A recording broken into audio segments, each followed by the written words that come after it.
She pulled the trigger, and the bolt of lightning blasted out. A ranger leapt in its path. The lightning cascaded over his armor, and his lights went dead. A full barrage of grenades and missiles answered. The elder disappeared behind a shield as she fell back while the rest of the acolytes returned fire. I didn't care about that, but Glory and Scotch were up there. Out came my assault rifle as the other rangers realized that I was still a threat. I sent a line of crackling blue bullets against them. The insanity had become to a head. I had tried my best. Some ponies refused to do better. "Get Glory!" I screamed, and thought as hard as I could as I staggered to some stairs up to the deck of the turret.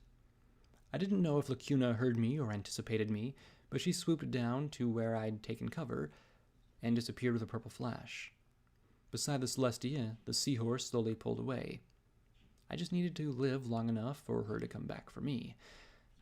I guessed a minute, maybe 2.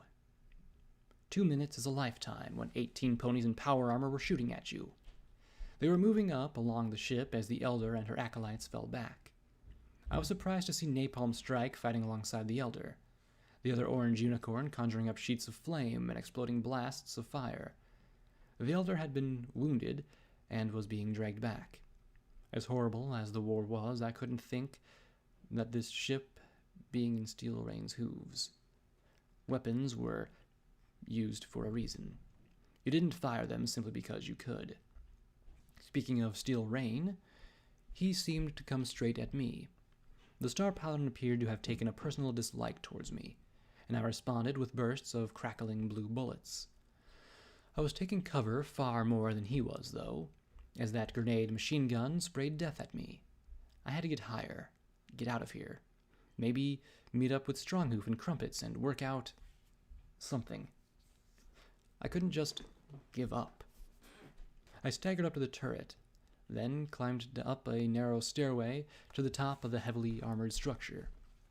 There was so much gunfire that I wondered if some pony was taking shots at Lacuna and keeping her away. Did Rampage get out? What about P-21 and the sea ponies? "Any time now, Lacuna." And then he climbed atop the turret opposite me.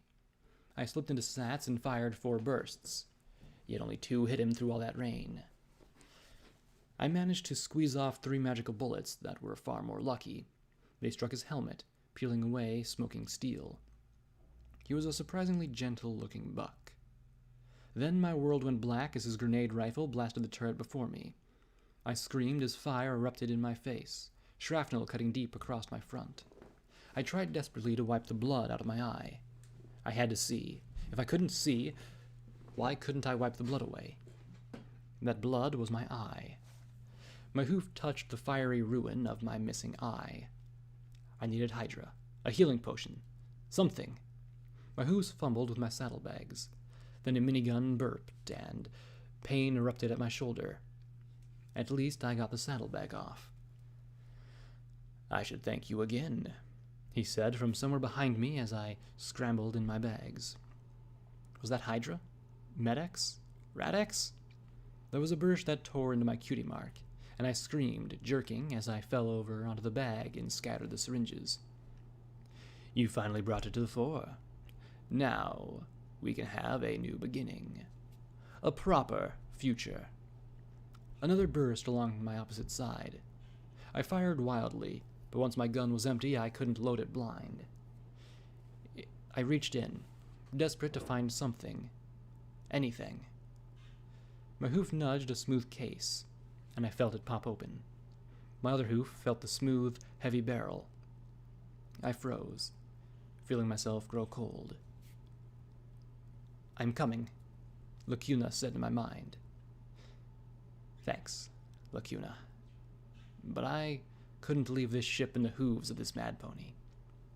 Inside the saddlebags, I cracked open the breech and slammed the silver bullet home. I heard the weapon latch and the hum of the systems interacting with my pip-buck. "Blackjack, don't do this," the dealer said. I ignored him as I struggled to my hooves. "You know what that will do." "Yeah, and I can't get much worse." "Blackjack, don't. I'm doing it, I replied. I had no time for crazy anymore. I had to stop this for good, if it was the last thing that I did. Steel Rain paused in his tirade as I drew the loaded folly from the saddlebags. What is that thing supposed to be? He asked as I pointed the weapon. You don't actually think you can hit anything with that, do you? Yeah. Something, I replied, slipping into sats with practiced ease. I mentally hit yes over and over again.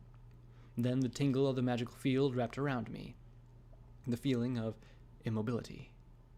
Well, this was it. Folly fired. Straight down. I wasn't sure which was worse. The sound of folly as it made a 2 feet of reinforced armor vaporize beneath me, or the monstrosity exploding that followed. I felt the wet pressure soaking against every inch of my body, trapped against my skin by the magic. Only the magic fields kept me from an instantaneous death, but when they faded I felt the turret lifting higher and higher as if it were all floating away. Everything was tumbling end over end. Up and down didn't exist. There was simply the explosion and the scream of steel and twisted metal. I hit the cold, salty water, bubbling there as it stung my bloody eye sockets. I could barely move. Somewhere nearby were screams and the noise of the ship. My barding, my braces, everything was dragging me down. Then I heard the sound of groaning metal above me. I lifted my battered hooves as I was crunching beneath the waves into cold black depths. Funny, glory, went my very last thought as I was pushed deeper and deeper into the frigid water. Only a pony with my luck could have dropped a boat on them. Twice. Footnote. Level up. Error. Out of bounds exception. Error.